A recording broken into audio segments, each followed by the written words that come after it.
Welcome to Educate and Rejuvenate, the podcast, the show that helps you teach and live well. I'm Kelsey Sorensen, a former classroom teacher, current homeschool mom, and a proud Teacher Goals author. I'm on a mission to help educators of all kinds not just survive, but thrive. Are you ready to educate and rejuvenate? Let's go. All right, everybody, we are having a few technical difficulties again. Looks like Facebook on StreamYard has not been playing nice, so I'm just getting it added back for all the Facebook platforms. Hello, everybody. When you're live, please tune back in, or please comment in the chat and let us know you're here, because again, we are giving away a Starbucks gift card to everyone who joins us live. Well, not to every, sorry. I'm whenever I try to do two things at once, like, I can't believe we're having this technical difficulty again, but it's totally fine. Hi, Alana. Okay. And I planned on starting a few minutes early because of this, but we also had some technical difficulties with our awesome guest, Jen, and her, okay, go get daddy, sweetie. I'm on a live, okay? Oh, okay, can you go get daddy? Okay, shut the door, please. I don't know if you all heard that. Oh my goodness. Okay. Jen, are you here? Jen, let's see if we can get you working now. Can you all see in here, Jen? And hopefully we're live on Facebook now.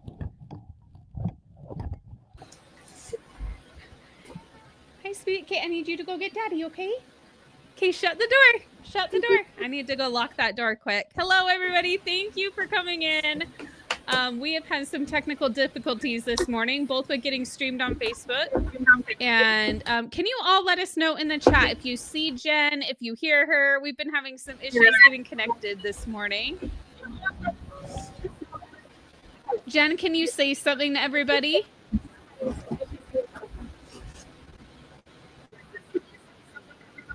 Hi, everyone. I'm so excited to see you. Okay, I heard you. I heard you. It's like a little staticky, but we can make do with it. So, okay, I'm not seeing anyone. Hello. Okay, I'm only seeing people on YouTube so far, so I'm hoping we got Facebook working. If you are on Facebook, can you please chime in and let us know that you're here? I'm going to check our Facebook stream and make sure that we get that working. Okay, Jen is cutting out, but I can hear. Jen says she's wondering if she should try on her phone. We can definitely try that. You can't see it on Facebook. Okay, I added and re-added the stream on there, and last time that fixed it.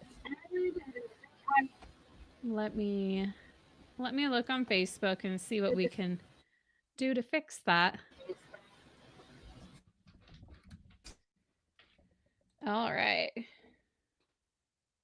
Okay, it says we're live. Okay, I do see us live on Facebook. And I'm seeing a few of you on Facebook now. Okay, good. Glad we figured out. Jen, let's try your phone. Get you added back in. Hopefully this is better. Okay, do you all hear me echoing?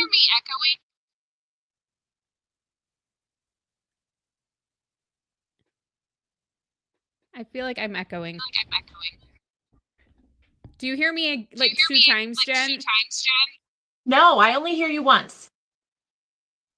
Okay. Amanda says yes. Sonia says yes. Uh-oh. Okay, I think I might be coming out of your speaker too, Jen. How do I make that change on my phone? Oh my goodness.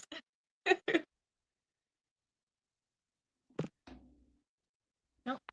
Can I mute you? Oh.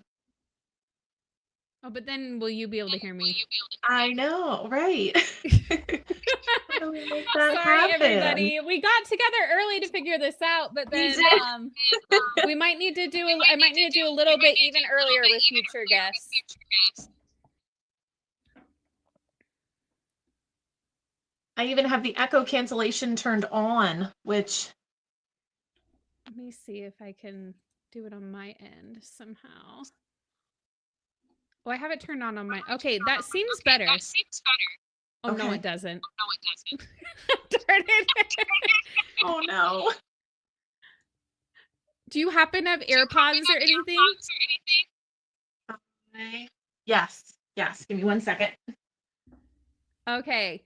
Thank you, everybody, for your patience and understanding this morning. So all of you who are commenting on the live are being entered to win a Starbucks gift card. So keep on engaging, and I promise. Oh, and this echo is definitely annoying. We'll see if the headphones fix it.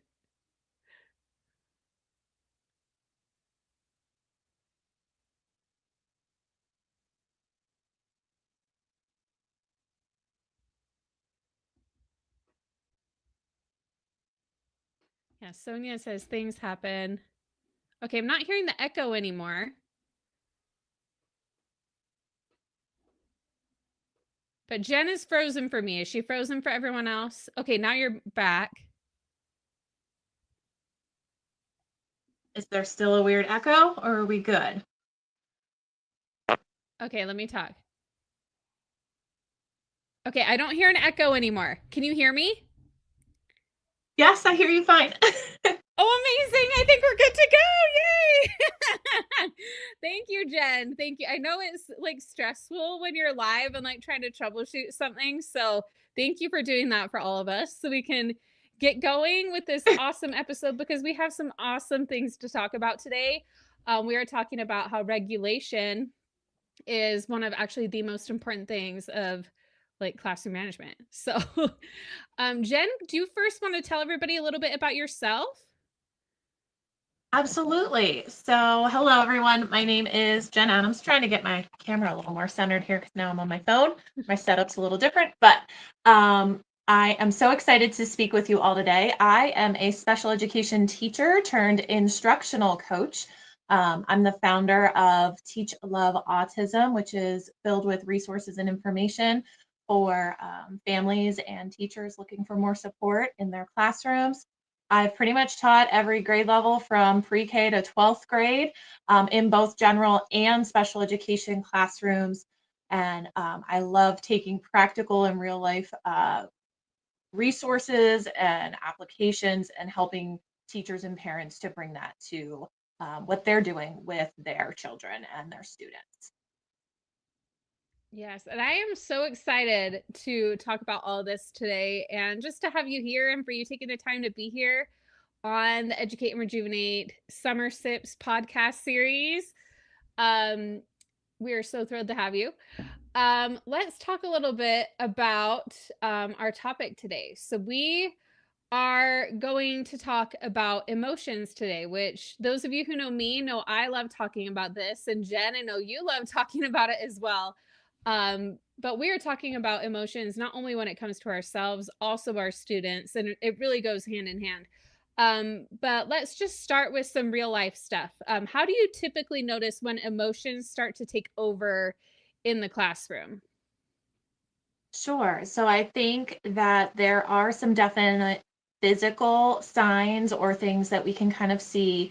Um, I think of this when I used to teach my students about emotions and to understand their own things, such as your face getting red, or maybe you get super quiet and you don't kind of communicate the way that you used to typically, or your muscles get tense, or it becomes more difficult to follow through with directions. And I think both applies for us as educators, parents, and also for the students. It just may look different. And I think that's one of the hardest things is it looks different for everyone. And so recognizing it may be different from child to child, and even teacher and parent.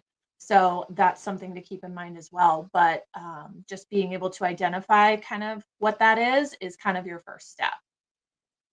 Yeah, I think it's a lot of what I like to talk about in our coaching too, is it's really that observation, that tuning into yourself. And so, like you said, it's different person to person, it's different child to child. What would you say, what does it look like for you? Like, what's your first clue that emotions are starting to take over when you're teaching?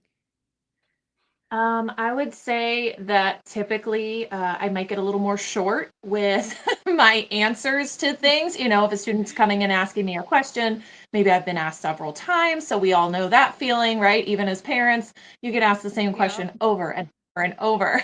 Oh my So gosh, yes. typically shorter. Yeah. Yeah. And getting shorter with those answers is usually something that happens to me. It's more just go do it, not can you please, and providing more explanation that's, you know, more understandable by whoever we're giving that direction to. So, Yeah, I would say for me, I mean, there's the getting short sometimes, but I think for me, it's not even getting short as much as just getting really agitated and feeling like my blood running faster and like just that my thoughts get more negative, like towards like, for example, for me, it might be towards one of my children when I'm like, oh, why are you like, like you mentioned, asking this question again. And then that's when I notice, that's when I'm able to clue in and be like, okay, like I need to regulate before like I can actually handle this situation well. Because if I don't, I'm not going to handle it well. And that goes for all of us. If we're dysregulated, it's really not possible to handle a situation well. And that goes for us, it goes for our students as well. So we need to be able to do it ourselves so then we can model it for the kids too and teach them how to notice when it is that emotions are taking over for them. yeah, I agree completely. Can you think of a time earlier in your career when emotional regulation wasn't your strength and what that taught you?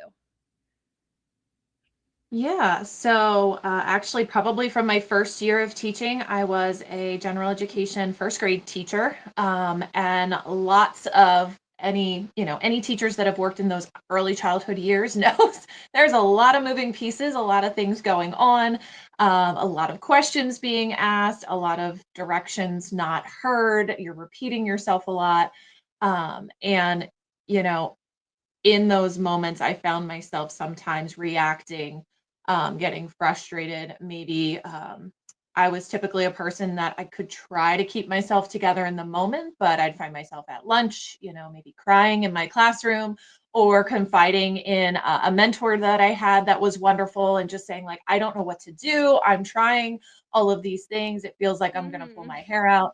And just, kind of and then even working longer hours because I thought the more work I put into my classroom that would improve some of those things, maybe help me with those stressful situations, which wasn't always the answer to that either. Yeah, and I feel like this is so relatable. I would love to know because we are recording this episode live, like who while you were listening to this was like, "Oh yeah, that was me. That was me my first year. That was me my 5th year, my 10th year right now." you know? Because I feel like it can be so relatable to just feel like, "Oh, what do I do? I feel so out of control." I feel like control is something we want to have a lot. And so when we feel like we're out of control, that's when we get into that dysregulated emotional state, which actually causes us to be even more out of control. So it's like this cycle of just dysregulation. And that's what we want to get out of because, again, we can't control the student's behavior in that moment, right? Like kids will do what they do. We can control our response to that, right? Yeah, absolutely. Yeah. So, how has your understanding of emotional regulation changed as you've gained more experience? Especially, I feel like this is really important because so many of us are working with neurodivergent learners. How has emotional regulation helped with all of your students, and especially like as we have varying needs with in our classrooms, or even for those who are parents who might have their own child with ADHD or something where it's like a little out of the norm, right? Right. So I feel like I kind of went from, getting frustrated in those situations myself, with my own students or my own children. And I've been able to kind of deepen my understanding of that emotional regulation is not just, putting rules in your classroom. It's not just, maybe the expectations that I set or the procedures that I ask my students to follow. There's more to that than meets the eye. And especially after working with a lot of students with that are neurodivergent learners, it's really helped me to understand that it could also just be sensory and emotional needs that our students have, on top of, just because they didn't follow a direction doesn't necessarily mean they didn't want to. And I think that sometimes it's harder to see and understand the potential sensory or emotional needs that our students may have, because it's not black and white. It's not, again, like some of those things we described earlier. It's not because I'm clenching my fists. It's not because I'm throwing something. I can't physically see those symptoms all the time. If we think about the thoughts that we have in our heads, not everybody knows what we're thinking all of the time. And so we don't always know what our students have going on with those types of situations too. So I've really tried to understand that, give my students options and my own children more options to kind of share that with me and help them understand it's okay if you're feeling this way. Yeah, and I think that is such an important thing, because often we're like, that's a negative emotion, that's a bad emotion, or you're not supposed to feel sad or angry. And that's just not true. Like, we have all of our emotions for a reason, they're all signals. And so it's teaching our children, like whether in our classroom or our own kids, how to deal with those emotions. It's what we do with them, it's whether we actually feel them and process and move through them, or if we try to push them away, or if we lash out in anger. That might not be how we want to express that, right? So such an important conversation. And I'm now seeing that we have some awesome comments here. Like, it was StreamYard, usually it moves with it, but it was stuck. So it was like, oh, why aren't people commenting? You were commenting. Thank you for your beautiful comments. I love sharing them as we go. So I see a lot of people, Jen, who relate to what you were saying. So me too, now moving to fourth and freaking out. I learned I had to control me first. Robin says this happens in middle school too. Yes. Yeah. If I'm being honest, and this is something I had to learn in my younger years of teaching or my earlier years, your students know, they can sense that. I feel like that also applies to our own children as parents. Your children know when you feel confident in yourself, when you've got a handle on what you're saying, what you're doing. And sometimes, even if you have to fake it till you make it, that can actually put you in the right direction to start doing it more consistently. Yes. A thing I heard once from one of my coaches that I just love is action creates clarity. So sometimes we think we have to have it all figured out, but really it's like, oh, it's just what is the one next step? Oh, we might have lost Jen for a sec. Hopefully she'll be back here in just a second. I'll keep reading some of your comments. I'm sure she'll be right back, but often we just need to, like she was saying, take the next step and then it becomes more clear. A lot of times we think we need to have control over every single aspect when really that's not true. We need to loosen that grip a little bit. We talked a lot about this in the Ease into Summer podcast series we did right before this one. Jen is back. Hello. No worries. You know what? We are all teachers here. We know how to roll with the punches of technology, right? Adriana says, my class this year had me short many times. I was fortunate to have a psychologist intern come to my class a few times each week to teach. Oh, we're having the echo again. Do you have your headphones in? Give me 1 second. Turning that back on. I don't know how it turned off, but let's see. No worries. Okay, seems okay now. Oh, well, you're frozen now. I'll just keep reading off some of these comments. So I was fortunate to have a psychologist intern come in a few times each week to teach an ESL lesson to the students, but wow, it helped me too. Yes, right? Even a lot of the like social emotional learning skills we're teaching our kids, like it's good for us too. Like, and as we can really learn and grow together. Wouldn't you agree, Jen? Oh, absolutely. Yes. And leaning on a colleague, if you can find a trusted colleague that can kind of help you tap out from time to time, I think can really be helpful too. I used to rely a lot. I had a speech therapist that I worked with for many years. And, if I needed a moment, I also worked with paraprofessionals that, if I needed to just step outside the classroom door for a few minutes, could do that as well. And it was super helpful. It's so helpful when you can work together as a team like that and be able to support each other because we're all human and we all have our moments, but usually they don't happen at the exact same times. We're able to be there for each other. um, so I'm loving these comments like Alana, I need to work on my emotional intelligence. Kim says she doesn't like that cycle I put myself through. I found I need to exercise and be quiet more. And see, that's such good awareness, right? Of what can help you through the exercise, be quiet, and even just knowing the cycle is there because how like it takes a while to notice when we're in a cycle. So when you notice that, that alone is a huge win. Not overreacting to situations that occur. Oh my goodness. I love hearing what all of you in the chat have to say because we learn so much from each other. Jen, do you have any replies to any of these? Sarah here says she's not sure if it has been said and I missed it, but is there a certain program that you use to teach students that emotional control?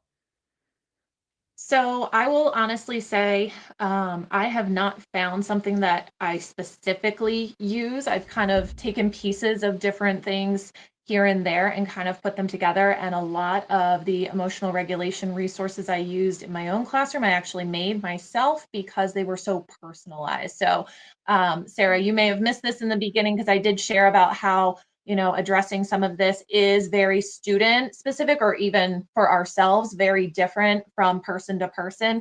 So sometimes having that personalization to what you're using to work with your students is one of the best ways to handle it. So I typically don't use any kind of structured curriculum that's kind of a boxed one that's created. I kind of like to address the situations individually so that I can meet every person's needs. Yes. And I love that, Jen. And that's kind of what we're trying to help you start with today, too. And I would love to dig a little bit more into that personalization. Like, how would you say, like, that personalization that you do? And sorry, this is off script, but I feel like it keeps coming up. And with Sarah's question, how would you say, Yeah. like, what would be an example of that personalization that you're mentioning? So if I had a student, I think of, and I'm sure every person in this room, even parents, there's those oddball behaviors that we never planned for, right? Like I had a student one time during a read aloud just yell out in the middle of class. And, that's a specific scenario that's probably not in a curriculum. There's probably not a book called I Shouldn't Yell Out in the Middle of My Teacher's Read Aloud. So that's a scenario where we have to specifically teach the procedures and behaviors that we expect. And a lot of us do that usually beginning of the year or maybe prior to a lesson starting. But then for that student specifically, we often need to dive into the why. And I do have some background in applied behavior analysis or ABA, and that's where we look for the function of that behavior. So, and that's the why. Why is that student, doing that behavior? And it actually feeds into several specific reasons. It's why any of us behave the way that we do. And when I say behavior, it doesn't just mean a bad behavior, it's any behavior we do. So, why does my husband load the dishwasher for me? Because I give him a hug after he does it to say thank you and he likes that, So, that's kind of what I mean when I say behavior. And so, understanding that specific student's reason for that behavior might affect the approach I take to teaching that student how we either want to adjust it or support them with doing it appropriately in the future. Oh, I love this so much. And it is like there's always a deeper why behind every behavior. And oftentimes, like, things we try to do to correct behavior are really just looking at the behavior itself and not the underlying root cause of why is this behavior happening in the first place. And that is what we want to look at because that is where we're going to one understand what that behavior is actually communicating because behavior is communication and it's what's going to help us actually to solve it, right? To be able to figure out, oh, this is what that student is needing, and maybe when that need is met, that behavior won't happen as often. Like maybe that student who was shouting out just needed an opportunity at some point in the day where they know they're going to get to share what they have to say, right? Absolutely. And I think the biggest thing that's difficult, that again, it took me some time to learn, and as I mentor other teachers in my current instructional coaching role, it's getting them to realize it doesn't happen quickly. Usually modifying and No. changing behavior takes time. And often, if you've ever heard the phrase, sometimes it has to get worse before it gets better, that's sometimes the case as well. You may see an uptick in those behaviors as that student is working through trying to adjust it and adjust to your expectations. So that's something to keep in mind as well. Yeah, I mean, I would say sometimes it's kind of like cleaning out your closet or your pantry, right? Where it's like you're figuring out all the things, you're looking at what's actually happening, you're getting that awareness, but then it's like, oh my goodness, I feel like there's so much work where we need to go and the behavior keeps happening. It's not overnight, and it's because those patterns that started that behavior didn't happen overnight. So you can't correct it overnight either. It and Right. just like everything, right? You can't, like, if it took you like however long to gain a certain amount of weight, you can't just lose it overnight either, right? Everything is change, is incremental, but that's why we want to look at those little wins along the way. Like if you have a conversation with that student and you understand a little bit more, that is a huge win. Or, Right. there's one day where that behavior is a little bit less, that's a huge win. And maybe the next day it'll be more again, but it's still understanding that growth isn't linear, progress is happening, even when it doesn't feel like it, when you are like doing the work to check in with that student, right? Yeah, and sometimes ourselves, when we're in that moment, we don't see that Mhm. change as much. And I even think of Yeah. ourselves, even think about when you've exercised and maybe you've lost some weight, you may not notice your physical appearance changing as fast as those people around you notice it. So maybe your principal notices that that student isn't calling out as much because they're a little bit away from it. Whereas if you're in the thick of it, sometimes it might feel like there is no change happening, Right. even when there is. I did see a couple comments roll in about behavior is communication. I love that saying. It's absolutely true. And that sometimes, especially when you're working with students like I have that are neurodivergent learners, they lack communication skills. I mean, there's many students, not just those that are neurodivergent, but Mhm. I typically have a lot of experience working with those learners, and communication has been a factor and a reason why Yeah, sometimes behaviors aren't what we would like them to be. absolutely. Oh, and I feel like I love this little rabbit hole we went down. I'm like, we need to talk about this a little bit more because, like, that personalization, that just understanding, and even the whole, like, what we talked about with it taking time and it looking worse before it gets better, understanding that that is normal, because so often our brains go into freak out mode, like, why is this not, like, I'm doing what I'm supposed to be doing, and it's like it doesn't mean that you're not if it's looking worse, right? It's part of the process. Absolutely. Okay, let's It's see what. completely oh, sorry. Oh yeah, I just saw more comments come in, so but keep going, Jen. I was just pulling it on the screen, you could keep talking. Okay. I was just gonna say, yes, that is completely true that, that personalization comes in, and that whole scenario of that getting worse before it's going to get better shouldn't get you frustrated. I will say again, leaning on a colleague. I know for me, for many years in my self-contained special ed classroom, I relied on. I had mentioned the speech therapist that I worked with, but I also was fortunate enough to get some support from a behavior specialist and a BCBA, which is a board certified behavior analyst. And they could support a lot of those behaviors, or at least help me support and turn things into manageable steps. I know a lot of times we have many students in our classroom. I had a smaller classroom because I was a special education teacher. But for those of you with 20, up to 30, maybe more, I'm not sure. It gets, though I know the older grades, it gets even higher. And to think I have to put that much effort into each individual student, if they each have that type of need, can feel super Yeah. overwhelming um, when you have to tackle all that. Oh, absolutely. And I think we have to give ourselves grace, because it's not like, when a student has, behavior they're working on, you are not the person who's in charge of completely solving that on your own. There's like the student has their own journey too. Like we might be like, oh, this needs to be solved this school year. It might not. It might be like a few teachers who are dealing with this behavior, right? And their parents who are dealing with it all the time, or any activities they go to. Like, it's not all on you. So I think just seeing it as like a community, calling your colleagues for help, communication with parents, all of that is so, so important. And giving yourself like compassion and grace, and also time to rejuvenate. That's why we like talk about educate and rejuvenate, right? We need to take care of ourselves so that we have the energy to show up during the time we do show up as a teacher, to really be there, but not feel like we're taking it home with us all the time. Otherwise, you're going to be burned out, and that doesn't help anyone, right? Right. Yes. Absolutely. Deep, slow breath. I'm like, yes, there we go. That's what we need, right? Okay, so going back to our questions we talked about ahead of time, Jen, what are some practical ways that teachers can begin building their own emotional regulation toolbox? Hey, Hannah. Yeah, I think, I mean, actually, one of them was just mentioned. Some of those deep breathing exercises can really help, like I had said. And also,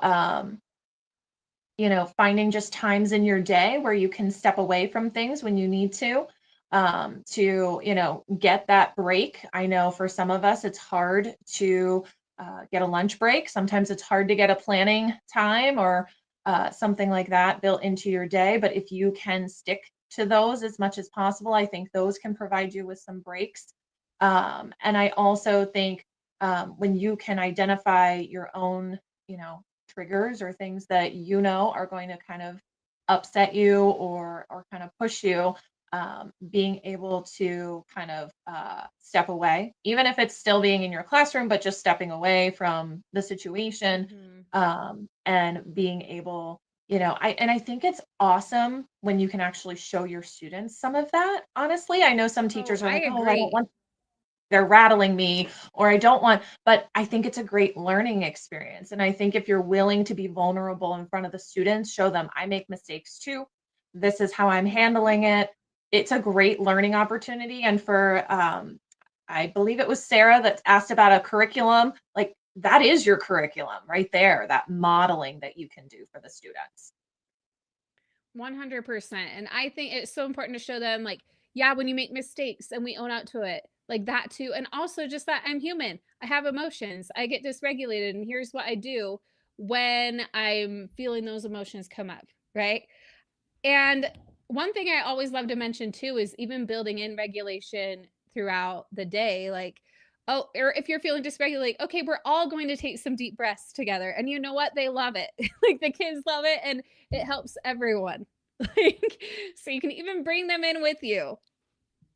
Right, right. Yep. Have the students come in. I know the younger students, they love it when you make it sound like we used to do, like reading and read in different voices. They thought it was hilarious. So if you can just tweak it a little bit, make it a little silly sometimes, that's also going to help bring the kids into. And it's a great community and way to connect with your students on more of a personal level.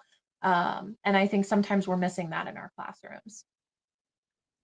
Absolutely. And I think that connection is one of the most important things we can do as teachers, because it's connect before you correct, right? There's a reason that that saying is so popular, and it's because it's true. It's really all about connection. And when you look at, like, in my book, I talk about Maslow's hierarchy. A lot of us know that as educators, right? And that human connection comes before the like self-actualization and self, like, all of those things. And so before they can feel like, oh, I want to learn math, I want to learn reading, I want to learn science, they need to feel like I matter here. My teacher cares about me. And so that connection is actually one of the most important parts of the curriculum, as you mentioned.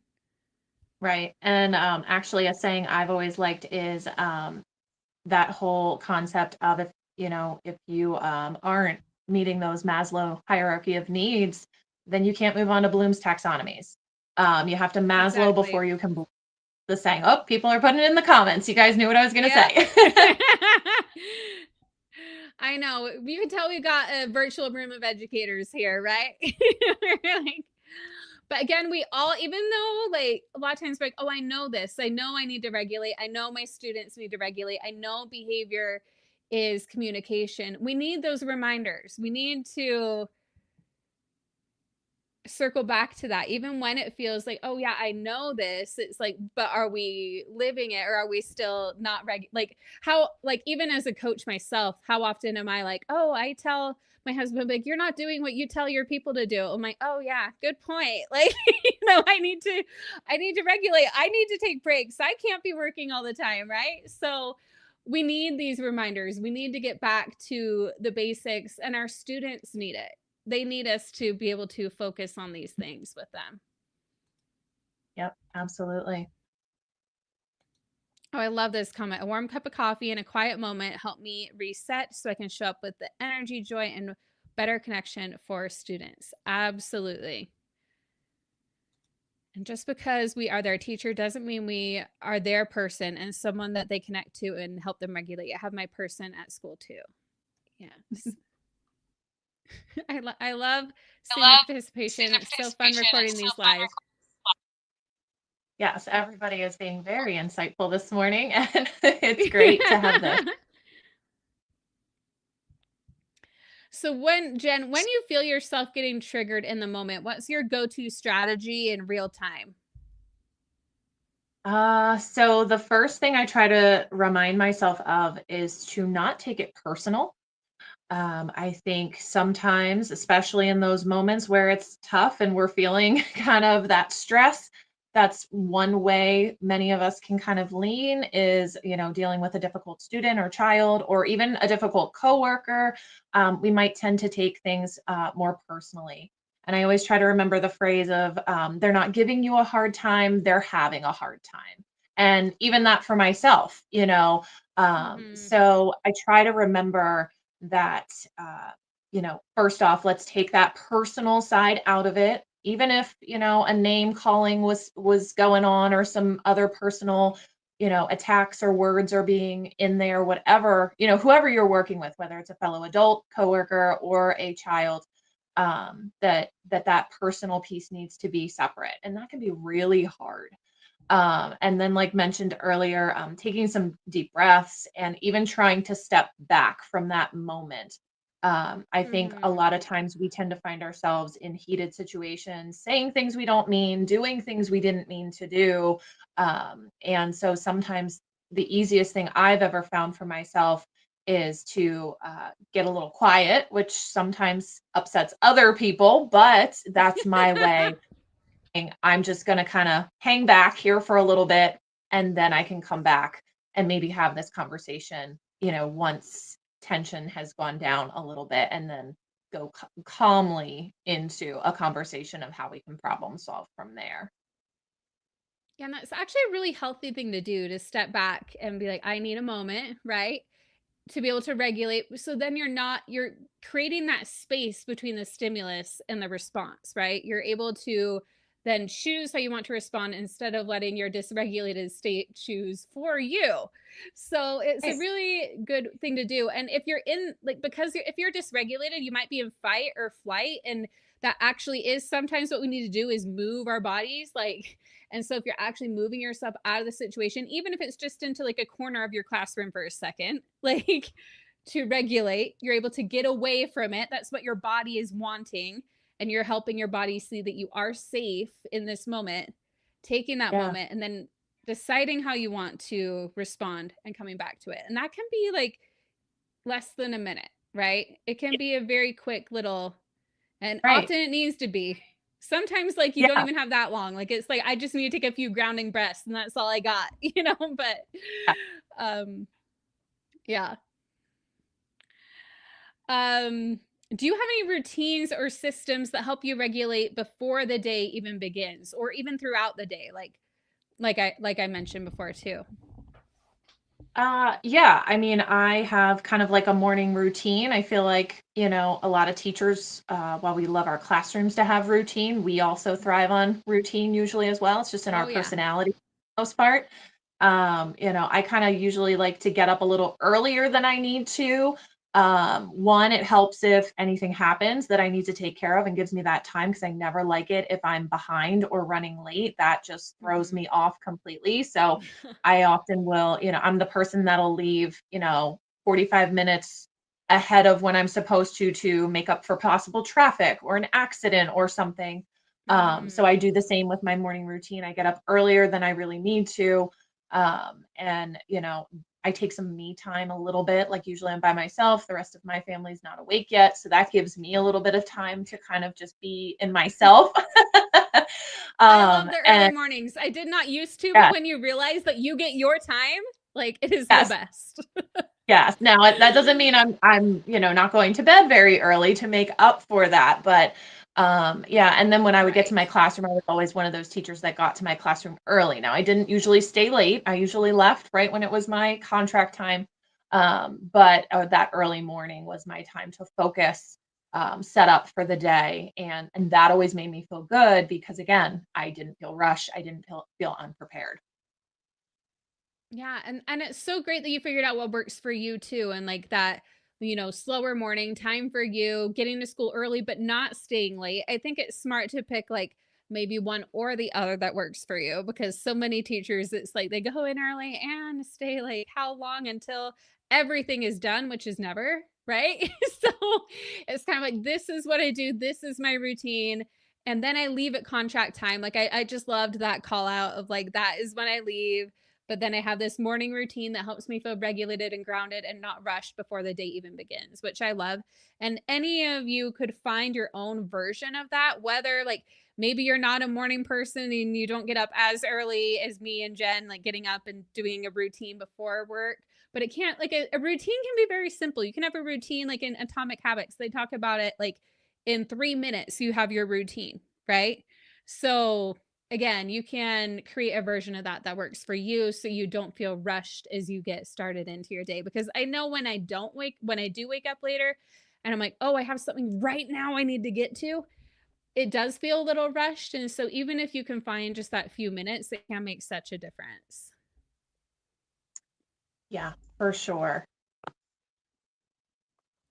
And I see a few in the comments that say, like, Amy, I love getting to school early, one of the first on campus. Lynn says, years with literally no breaks in my day, I do so much better when I have even a short break during the day. Yes, it's so important. We actually need that. Like, we weren't built to just be running on empty all the time. So if you've been doing No. that, I invite you to ask yourself the question, because your brain will look for the answer. How will I not do that next year?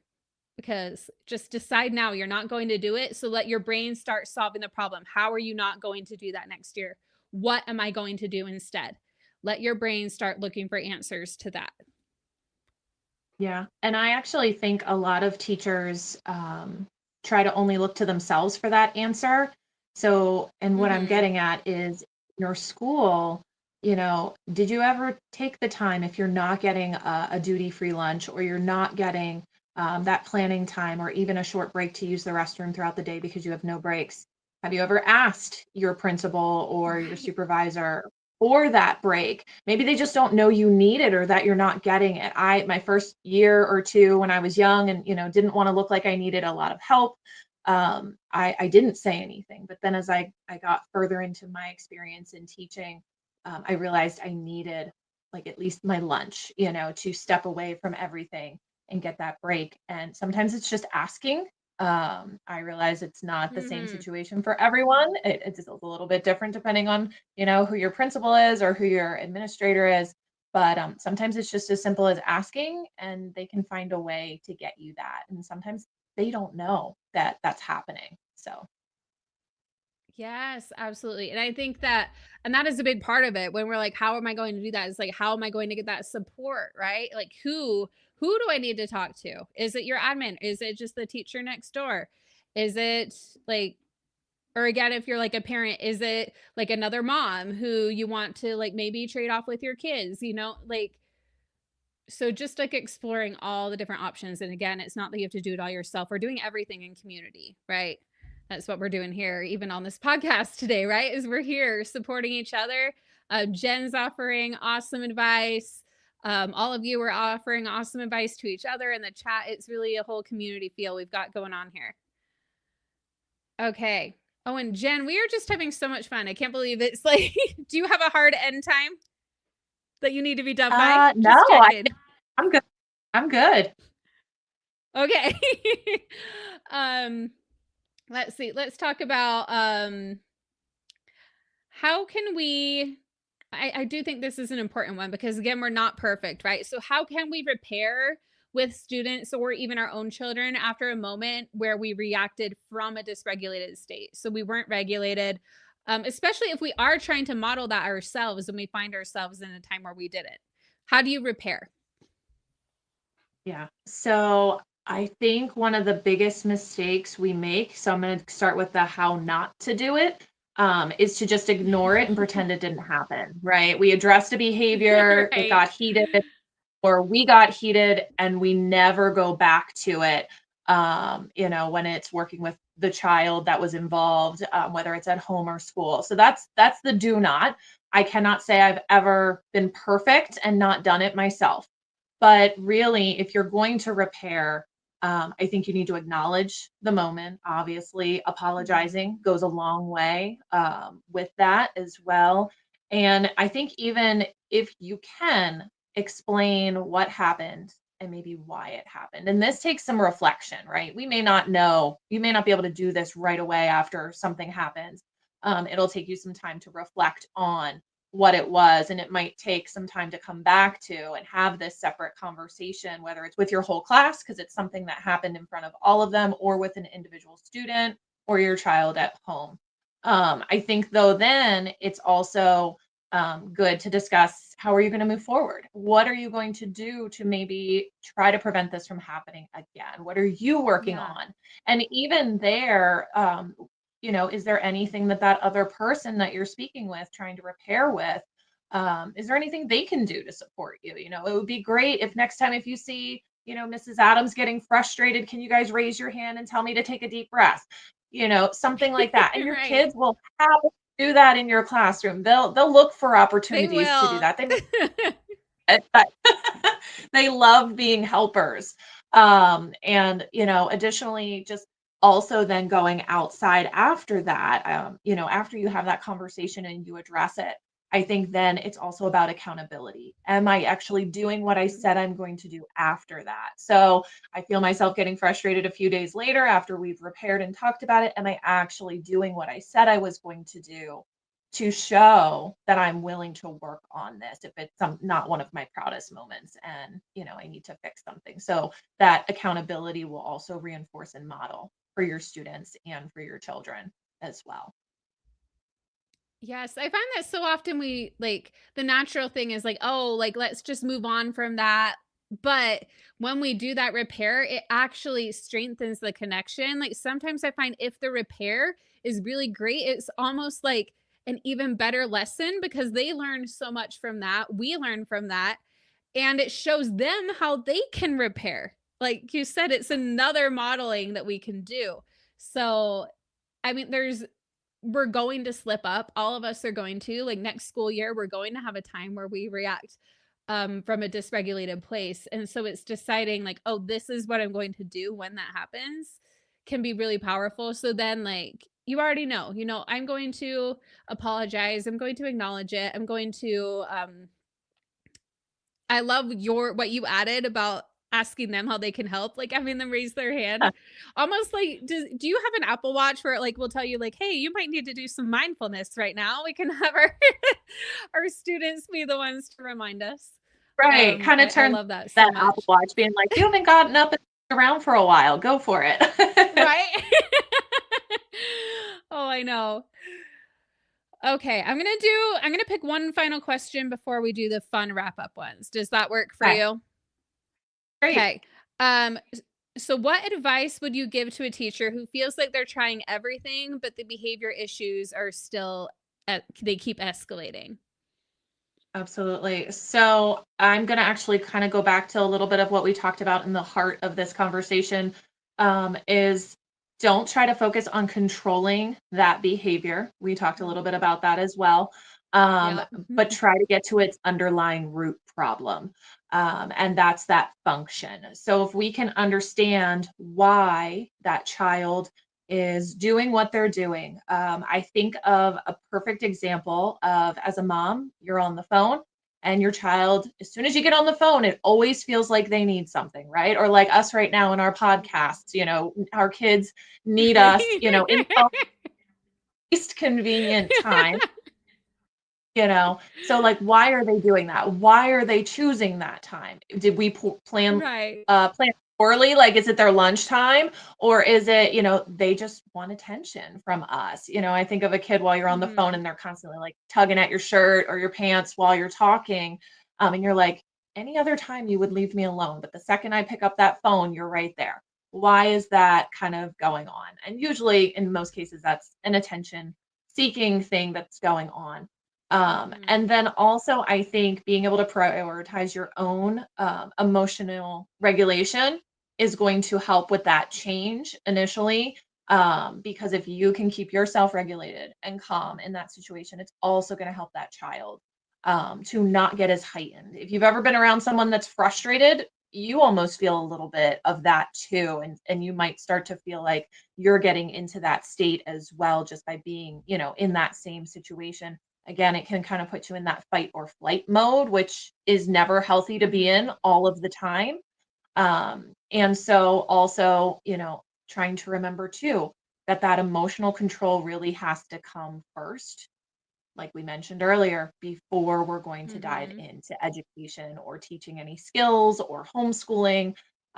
We really have to get that behavior first and then look at what we're trying to do academically. In my classroom in special education, there were many times we had to stop instruction completely in order to address behavior. And while at times as an educator, you feel like, but that's my job to educate, to instruct, sometimes those behaviors are so significant that you're not going to make any progress. And sometimes it's affecting the other students in the classroom as well. So it has to be Mhm. addressed in order for everyone to be able to make that progress. Absolutely. And I think that was a great way to like really bring together everything we talked about too. How you were like, "Oh, let's go back." And it really is like it's about that root cause, that understanding the behavior and how that is really the most important thing. It comes before any of the academics. And I love so much that we had this conversation today and also that you'll be talking even more about it during the Educate and Rejuvenate event. Can you tell us a little bit more about what you'll be diving into during that session? Absolutely. So my session is called From Chaos to Calm. And the point of it is I have it packed with real life strategies to help you with supporting behavior and emotional regulation, whether it's in your classroom or at home. I'll be covering many different tools that you can use to help support that in your classroom, and also some steps that can help you with maybe preventing some of those unwanted behaviors, again, in the classroom or at home. And I think it's perfect for anyone that is looking for a way to maybe get some ideas and tips on how to better manage behavior, so you can get to that teaching piece, that instructional piece. And I plan for it to try to be simple and actionable things that you can do, that doesn't take a lot of intervention. So. I love that. I'm so excited for your session. It is one of many amazing sessions we have at Educate and Rejuvenate Summer 2025. This year, general admission tickets are just $5. So it's less than your latte to come join me and Jen and so many other amazing presenters at this event. You're going to want to be there. Jen's been at the event before. So tell us, why should people come join us? I mean, there's so many reasons, but I mean, I just think of the community that is here. I mean, we're seeing it in the comments today, the people that are Hmm. offering advice to one another. It's going on usually through the entire event. So get yourself Oh, yeah. involved in the community chats, the Facebook group, all of that, because that to me is always a great way to learn is from one another. The sessions are always great. I love that they are. Um, digestible amount of time. Sometimes you go to PDs or presentations and sometimes they're a little too lengthy and you don't have the time to dedicate. But I know myself and my specific session, I tried to keep it a little shorter even than I have in past years to help with that ability to just be able to get as many in as possible for you. And then just the things you're going to get from it are things, like I said, that you can actionably do in the upcoming year, no matter what kind of setting you're going to be in, whether you're a parent or a teacher or some other person that just works with children, and also is looking for a way to get yourself in the right state for the upcoming school year. Yes, we hope you'll join us. It's going to help you, again, like you said, get your students into the state, get yourself into the state that you want to be for the next school year, because we're going to help you with tons of teaching strategies at the event. We have experts in like reading, STEM, math, all the core stuff, but also like we're talking about behavior management with Jenn's session. We have coaching for yourself. We have yoga to start the day. We have comedy. So it's really an event that helps you not only educate, but educate and rejuvenate. So with that, Jenn, can we have you fill in the blank? Wow, okay, I got to figure out asking this question, right? So we have been doing a new fun thing. Like, this is the first one. Thank you, Jenn, for being our first guest on the Summer Sip. So we are doing a fun new thing. So in addition to the event, to celebrate leading up to the event, we're doing this fun I Educate and campaign that we're doing. So it's I Educate and fill in the blank. So the one I'm holding up today is do yoga. I've done a million of them because it's fun to have a different one each time. But we want to ask all of you, all of our speakers, each of you in the chat, how would you fill in that blank? I educate and blank. So Jenn, what is yours? I educate and homestead, which is not at all anything related. I love it. And it doesn't need to be related to teaching. That's the whole point, right? That we are whole people outside of teaching. We love teaching. Yes, it feels like a calling, but that doesn't mean it has to take over our lives. It is also our job. And we have a bunch of things that we do outside of that. And we are here to celebrate you inside and outside. So I love these. I love seeing I educate and crochet. I educate and read. I educate and paint. I love these. So what I want you all to do actually is go to my Instagram, Educate and Rejuvenate. On Instagram, there's a post where you'll see me holding that sign, comment, and you'll get your own, and you can post. And we're going to pick one person who posts that by July 21st to get a $100 Amazon gift card. So it could pay off to do that post. And again, if you have a private profile, make sure you tag us. If it's private, send us a DM with a screenshot. So because if you're private, we won't see it unless you do that. I love seeing so many of these come in. I love it. Walk at least 5 miles a day. Love the grandkids. Educate and paint. Exercise. So much fun. Okay. I might just shorten it to just those 2 questions because we got through so many. Do you want to answer any of the other questions? Did you have a funny student story you wanted to share, actually? I did. So it took me a little bit because the amount of stories too. The amount of stories we collect over the years, I was like, can I pick just one? Okay, so let's just picture I'm in my special education classroom. It was an autistic support classroom. And it was actually one of those heated moments. Another student was struggling with that emotional regulation piece in the classroom. The other students were in the room. And as we were trying to help that student work through the difficulty, one of the students in my classroom loved animated movies. And so he was uncannily good at taking lines from animated movies. So think like Pixar, Disney, all of that, and like making it the context of the scenario. So as you picture me working with this student, trying to help them to, get back on track, my other student just proceeds to look at one of the paraprofessionals in my classroom and goes, I got to get out of here, which is a line from Trolls, Madagascar, and a couple other movies. We could never figure out which movie he was actually quoting, but we Googled, like, did he get that saying? But in that moment, I mean, he was kind of saying what we were all thinking. Yes, we'd all like to kind of escape this tense tense situation in the classroom. Yeah. His ability to add in those one-liners, it happened all the I time, love and it that. was just it relieved the tense situation with a little bit of comedy, which I can always appreciate.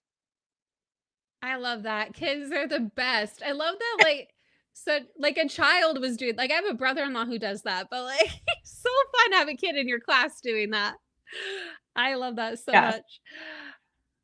Okay, where can our audience, where can they connect with you if they'd like to learn more about what you do or just to follow you online? Sure. Well, I would say one of the best places to start is my website, which is teachloveautism.com. You can actually grab, if you're interested, since it kind of aligns with what we're talking today, I have a free behavior communication log that you can find on my website. And if that's not for you, websites aren't for you, and you like social media, you can also find me on Instagram. I have a baby tiny TikTok account, and then I'm also on Facebook. And it's all with the same handle, Teach Love Autism. Also have a Facebook group called the Teach Love Autism Community. If you're looking for more tips and ideas, I try to build exactly what we've done here today, have a community of people that can work together and help one another. And you can connect with some awesome people inside that group too. I love it. Facebook groups are so much fun and a great way to connect. So if you loved what Jenn had to share today, which I mean, there are so many of you still here in this room, over 738 among the different platforms. So thank you again for being here, and make sure you follow Jenn. She's amazing. And make sure that you grab your ticket to join us at Educate and Rejuvenate. Right now, what I forgot to mention is starting today, we have different bonuses that come on through, but we have the best one right now. Right now, you can get a buy one ticket, get one free. So again, like we've talked about community, and it's so important, right? So for starting at just $5 for general admission, you and your plus one, whoever that is, can join you at Educate and Rejuvenate. So you're not just doing it by yourself. Not that anybody's doing it by themselves, because we're all here, right? But you can bring a friend with you. So go to educateandrejuvenate.com/summer 2025 to learn more about that.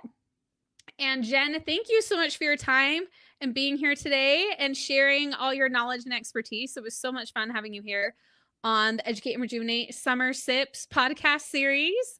And if you would like to go while I pick the gift card winner and all that, you totally can, or you can stay on, whichever you prefer. I think I'm going to hop out. My kids have been knocking on the door a few I'll times. let you hop out. And then, because there are a few other questions that had to do with the giveaway too, that you probably don't need to stay here for. So, okay. Thank you, Okay, Jenn. great. Thank you for your time. Bye. Okay. I will move me to full screen. Thank you, everybody, for being here today. So much fun. I saw a question about which post do we share.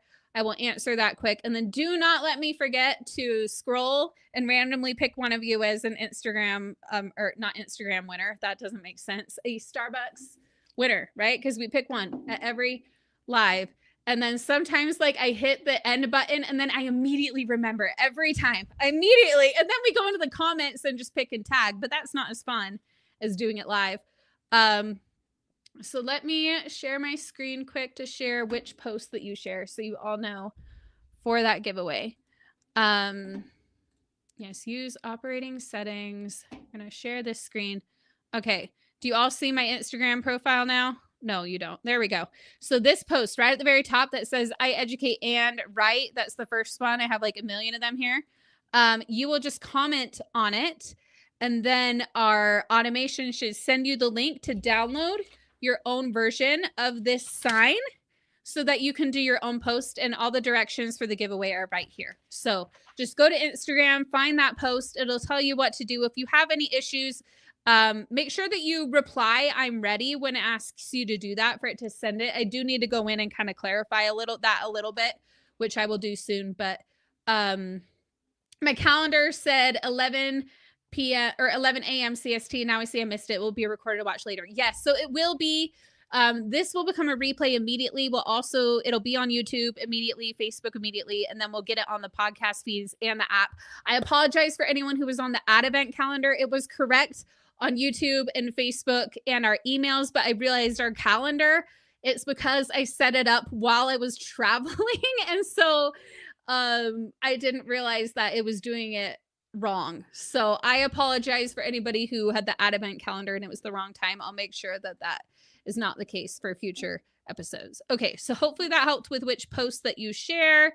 If you want that calendar, which I will make sure is all correct, our next podcast will be on the 25th with Susan Swenson from Shared Teaching. We're nailing down the time. And then today I am planning on getting the rest of the podcast scheduled. So make sure that you have gone to educateandrejuvenate.com/live podcasts. If you're not on our email list yet, you can go there to sign up and make sure that you get the calendar link sent to you so you can be all caught up on the future episodes. Okay, now I'm going to pick the winner before I forget. Okay, so I'm just going to scroll through randomly and boom. Okay, our winner is Madeline Turner. You are our winner.